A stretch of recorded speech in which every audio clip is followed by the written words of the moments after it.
Well, needless to say, the big social media story of the week is Elon Musk's release of internal emails and documents at Twitter, proving beyond a shadow of a doubt that big tech has been censoring and suppressing information at the behest of political campaigns in order to influence the outcome of elections, and for other reasons just as nefarious. We'll talk more about all that in a few minutes.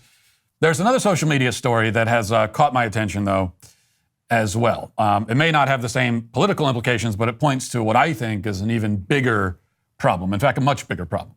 Reading from The Independent, it says the fatal Blackout challenge on TikTok has reportedly been linked to the deaths of at least 20 children in the past 18 months. The popular challenge on the social media platform encourages people to choke themselves with household items until they become unconscious and then film the adrenaline rush once they regain consciousness.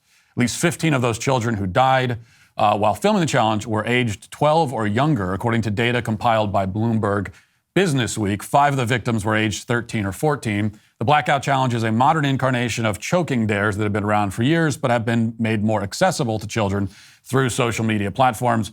The choking game, quote unquote, killed 82 minors when it first appeared in 2008, according to data from the CDC. TikTok and its parent company, ByteDance, have been sued by parents who claimed their children died as a result of the fatal challenge.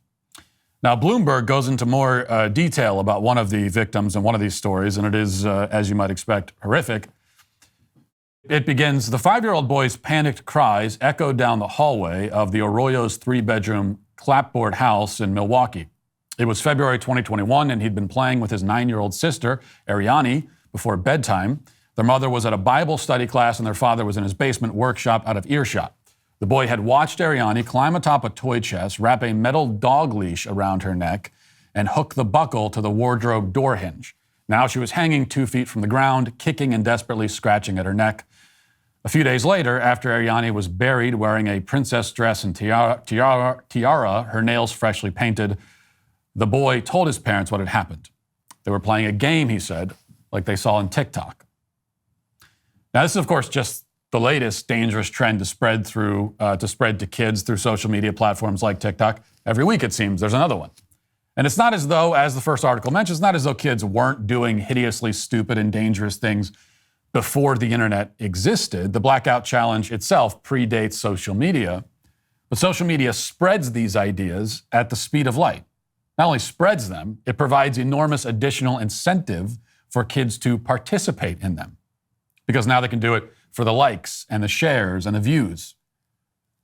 And also, when they're doing these stupid, reckless things, not knowing that they're stupid and reckless, they're often going to be isolated by themselves while they're doing it. And they do it, why? Again, for the dopamine hit that they get from all the attention that comes in measurable quantities that they can see. And speaking of measurable quantities, the impact of the internet and social media on children obviously goes way beyond reckless and sometimes deadly challenge trends on TikTok. Kids today are more depressed, more anxious. They suffer more from mental illness. They're more suicidal than any generation of children before them in history. They're also fatter, less healthy, more isolated. They spend less time outside. They spend less time participating in group activities. They spend less time with sports. They have fewer real-life friends. They have worse social skills.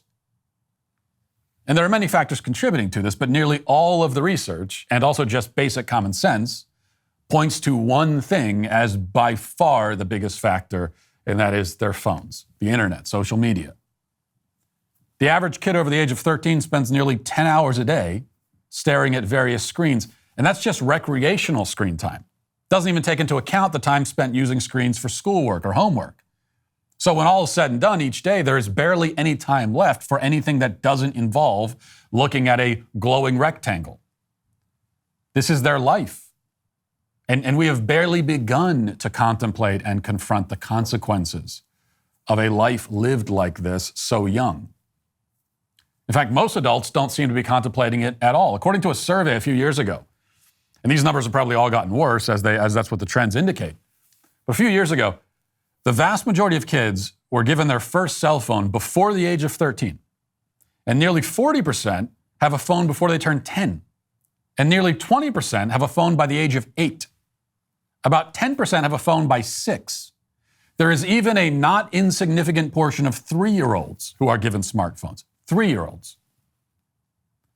I mean, the best we can say about kids who are given this kind of technology so young is that they'll become very good at using the technology.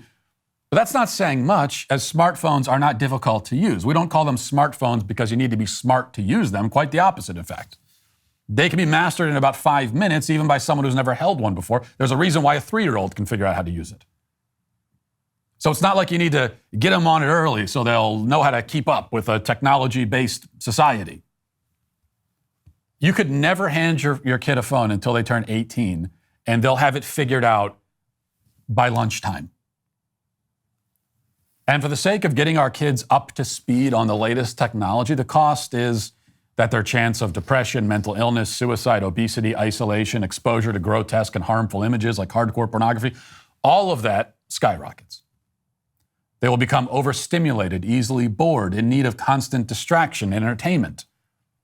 A problem that will then often be solved by psychotropic medication. They will become dumber, less interesting people than they otherwise would have been. But at least they'll be able to type really quickly with their thumbs. Now, the messages that they're typing with their thumbs will be inane and semi-literate, even into adulthood, but they'll learn to say them very fast. They're going to learn to say really stupid things quickly. That's the benefit. So what's the solution here? Well, an unlikely person has stepped into that conversation. The actress Kate Winslet got some attention this past week while promoting her new film, which apparently deals with social media addiction among children. And she called for the government to get involved. Let's listen to this. Do you think there needs to be more regulation? I mean, should we just say social media shouldn't be available to people under a certain age, or what might be the answer? It's a difficult one, because when you're an individual in something of a high-profile position, we do have to be careful that we're using our voices wisely, hopefully telling stories that resonate, speaking with integrity, and leading with the truth. Those things are very important to me. I really do struggle with social media. I struggle with the impact it's clearly having on teenage mental health. I do wish that our government would crack down on it. I do wish that there would be certain platforms that were banned before a certain age. I wish that security checks would be much more rigorous. Teenagers, where there's a will, there's a way. So if they want to get on that platform, they will. But I do believe that there needs to be a lot more protection and accountability, because parents are left flailing, going, well, thank you so much, government. Look what just happened to my child. Now, later on, she says that parents feel utterly powerless to help their kids overcome their social media obsession, which is why she says the government has to step in. And she's not wrong. I mean, the law cannot solve the problem on its own, but it can at least do something, whereas now it's doing nothing at all. There should be laws banning social media companies from allowing minors on their platform. That should exist. Now, the harm that social media does to the developing minds of children, it's clear enough to anyone willing to look. We don't need to spend another 15 years sitting around hoping that it will work itself out in the end. We know all that we need to know right now to justify taking action, drastic action. How can social media companies prevent kids from using their services? Well, not perfectly, but they can do more than they're doing now, because again, right now they're doing nothing. So anything at all would be better than the nothing that they're doing. As it stands, TikTok welcomes all kids ages 13 and over. So they're not even trying to stop 13-year-olds. They're welcome 13-year-olds to use it. So the age limit by law should be moved up to 18, and they should be required to take steps to ensure, however imperfectly, that the age limit is respected. This is possible. There are websites, like if you want to use a gambling website, for example, you have to take, now there are ways around that even then, but there are steps that have to be taken to verify your age. If we were really serious, though, we would actually have laws banning anyone under the age of 18 from owning a smartphone in the first place.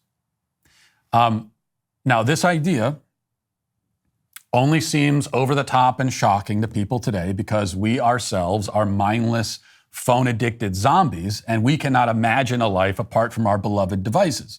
So even the adults, when we hear that, well, banning minors, it's like we can't even conceive of that because we, again, cannot conceive of what it means to live without this stuff.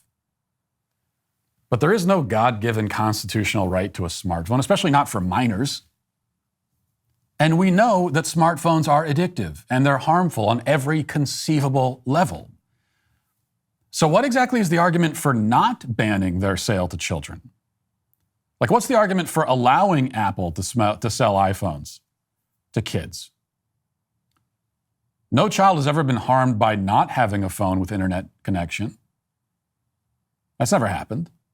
Many, many millions of children have been harmed by having it. So what seems unthinkable to unthinking Americans, banning smartphones outright for minors, is in fact the obviously correct course of action. It's obviously the right thing to do, which is why it will never happen. So we're left then with the other obvious solution, although it too is only a partial solution, and that is for parents to step up and start taking the issue seriously.